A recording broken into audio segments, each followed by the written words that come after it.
Listen, I got 3 baby daddies. Ain't none on worth shit. I got one that we don't hear from. Unless he just get out of jail because he want to party then. My second one, we was together for 5 years. The first 3 was amazing. You feel me? I take it back. First 2 was amazing. The last 3 was horrible because then I had a baby by him and it was horrible. That last one I got, it was a oopsie. I kept it. My fault. Ain't none of them shit. No. That's why I do all my shit myself. I don't call, text, nobody. Something happened at the school, I ain't calling you, bitch. I ain't calling. I sound bitter, but no, it keeps down confusion. Makes me sane so I can be sane for these kids. If you ain't stunning these kids, you shouldn't be stunning me. You feel me? The problem is that you picking the wrong guys. Why is it that the first guy you pick, he's a jailbird? The second guy, you say you were in a 5-year relationship, and you said the first 2 years were good, but the last 3 years sucked, and then the last guy was a oopsie. So basically, you don't know how to pick guys. And then women get mad and say, "Oh, men ain't nothing. Oh, men ain't nothing." No, it ain't the men ain't nothing. It's the ones you picking ain't nothing. Plain and simple.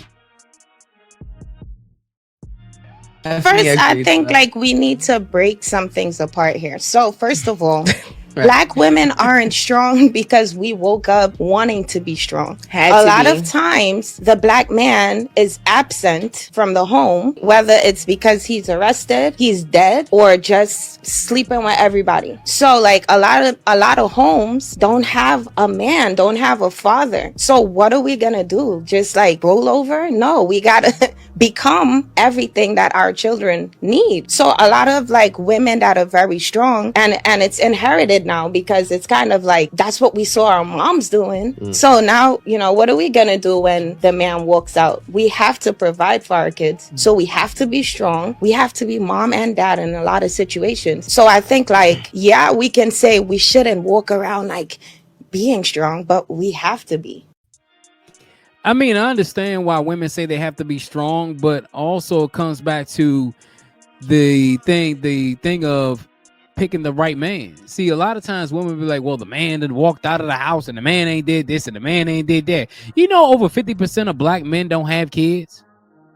And you can even take away 5 to 8% because they're gay. So over 40% of Black men don't even have kids. So you can't blame it on that. So what else are you gonna blame it on? Yeah, I thought so.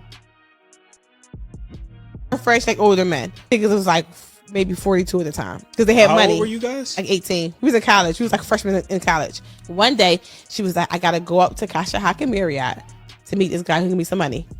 And she was like, Each, do me a favor, go in this room with this guy because I'm going to go in the room with him for a minute. I'm gonna be in for 10 minutes. I'm gonna get the money. We'll be in there for 10 minutes. I'll be right back out. Me being a good girlfriend though, right? Yeah. I go in the room with the guy. I'm sitting there, y'all. He goes in the bathroom. The nigga comes out the bathroom with just his drawers on. Nah. But he got on old man big boxer drawers. He was like, listen, you don't gotta me. I'm gonna give you $500 if you lay in the bed with me and just lay naked. I'm gonna lay naked. I promise you I'm not gonna fuck you. Oh God, no. What the Absolutely not. It was $500. That's fucking. Please, no. You know what though, man? I was not going to believe her at first, but when I think about it, you have some dudes out there that will definitely be tricking just to get some affection from a woman. It ain't even got to be physical affection like you got to hit it, but you just sitting there. You got dudes who will pay that. I know I'm not paying no $500 for it, but you got some dudes out there who will pay for it. Easiest $500 she made ever in her life, man. Hey, I gotta tell you a little something. Over 90% of the people who watch this video aren't even subscribed to the channel. So make sure you hit that like button. Also, make sure you subscribe to the channel for more content and more reactions. I'm sorry, but Gen Z men are gonna die alone. I was texting this guy and I was telling him like music is one of the most important things to me. And so he asked me what my favorite song was and I sent it to him and he was like, Oh, I didn't like it. I could barely get through the first minute. I had to turn it off. Thanks, you're blocked now. The fuck? Like, y'all do not know how to speak to women. Why would you say that? And I know y'all's dads or y'all granddads were some dogs, but they knew how to speak to women. They knew how to talk to them. They were liars and cheaters, but clearly they knew what the fuck they were doing because they had like 5 different families. Y'all need to do some consulting because y'all not getting bitches this way. I'm sorry. So basically, because he didn't like a song that you like, you gonna block him? That makes no sense at all. So you want the man to lie to you and say, oh, I like that song. Oh, I like that song. If I don't like a song, I'll tell her I don't like that song. Like if I do stuff that the woman don't like, I want her to tell me that she don't like it. We're not going to agree on everything. And at the end of the day, if you block a man because he didn't like a song that you like, then you're the problem. You're the problem. So you know I'm a sucker for a man in a suit. I'm like, all right, he got his Windsor ties up, right? We have this conversation. It's great. We get to the first date. We go to a wine bar in a 3-piece suit. I'm in ripped up jeans. And I'm like, we ain't going to the same party. He was like, no, I just came from work. And he was like, so you enjoy the opera? I'm like, yeah. The moment he told me that he don't date black women, I was turned off by this shit. After you were black? I don't know what he thought I was, but he a black man. Like, how do you not like, oh, my mom black? Yeah. How do you not date black women? I get it, but I mean, he has a preference. He doesn't like to date black women. I mean, just like you wouldn't want to date a short man, or you wouldn't want to date a white man, or you wouldn't want to date a black man if you didn't like black men. I wouldn't be mad. So why are you upset because he said he won't date black women?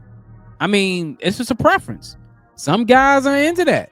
Me, I'm not into it. I'd rather date a black woman. I love my black women, but some guys are into white women. Some guys are into Asian women. Some guys are into Hispanic women. It is what it is. So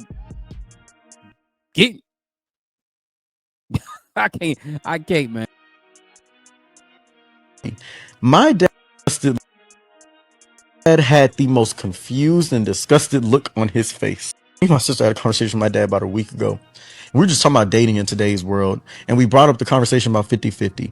My dad had the most confused and disgusted look on his face when we started talking about that. He said, wait, so you're telling me that people are saying they want to be married, but they don't want to have to work alongside their partner to help take care of the same household that they live in, and that men are using that as a way to dominate over women, and women are using it as a way to basically be tricked off on by men, and it's destroying the dating pool because whenever a new man or a new woman even think about talking to each other, they have to have this tension about what their expectations are for a man and a woman in a relationship, and they barely even getting to know each other.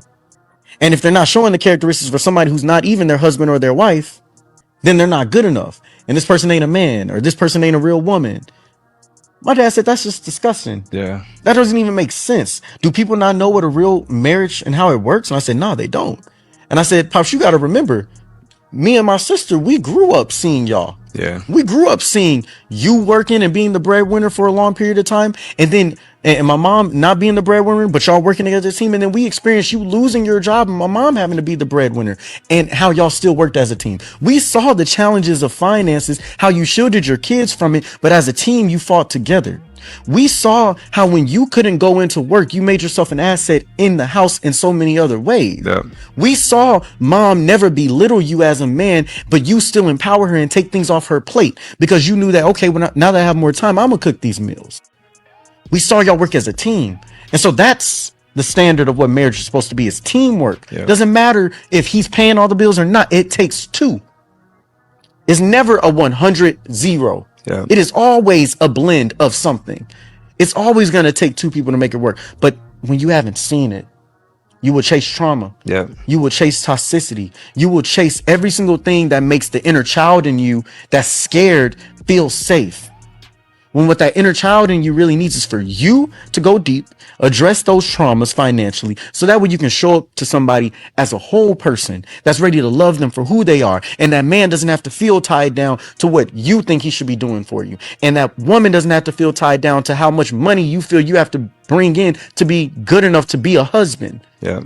Y'all can start hanging on to God and what God tells you to do. and let him lead the way. Yeah, I mean, what he said is 1000% correct. Now let's break down what he said. He said, first of all, when his father had the job, the father was 100% the breadwinner, and the mother was doing everything around the house. But then he lost his job, and then his mother became the breadwinner, and basically the role switched. He cooked the meals, he did everything around the house, he made sure everything was cool. But the one thing he said that made sense is teamwork. A lot of people don't believe in teamwork no more. It's like, oh, the man got to make all the money, or the woman got to do this, or the man got to do this, or the woman got to do this. If people come together for one common goal to make sure that the marriage or the relationship is 100% on solid ground, then everybody would win. Everybody would win. But in today's society, everybody wants to play the separate game instead of playing together game. Plain and simple. The next time you're wondering why men are not chivalrous anymore or overly romantic, I want you to remember this video right here. The family matter and the truth of the matter. Here was God's plan to show y'all the liar. She says, acted like I couldn't live without him while I was cheating the whole time. Now listen, I know most of y'all are going to get on here and say, oh, that's just one person. She doesn't represent most women. That would be true. However, look at the amount of likes the video got. 144,000 likes. Do you think it's men liking the video or it's women liking the video? And then I went to the comment section. Now look at this first comment right here. It's not cheating if you're not married. Over 3,000 likes. It's too dangerous to repost. Over 4,000 likes. So I'm imagining that young lady right there is in a relationship. So she's currently cheating on her man right now. I even cried when he accused me of cheating. Laughing emoji. 13,000 likes. So that means there's a strong possibility if you caught your girl cheating and you said she was cheating and she cried, the bitch was lying.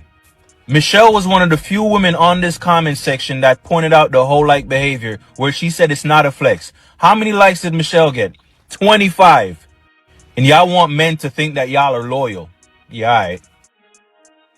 Nah, man. Men ain't gonna be loyal to stuff like that. You know what I'm saying? Like, if the roles were reversed and a man would have posted a video talking about him cheating on his girl or whatever, they would have destroyed that dude. They would have destroyed the dude in the comments. They'd have made him seem like he was a goddamn heathen and all these things. But I told y'all, man, social media was made for women, man. When women post stuff like this is what happens, man. They like the comments that are toxic. They love the comments and the posts that are toxic. But when one woman says something that goes against the grain, nobody likes it. Salute to this brother for the video. Make sure you hit the like button. Make sure you hit the subscribe button. Until next time, folks, I'm out.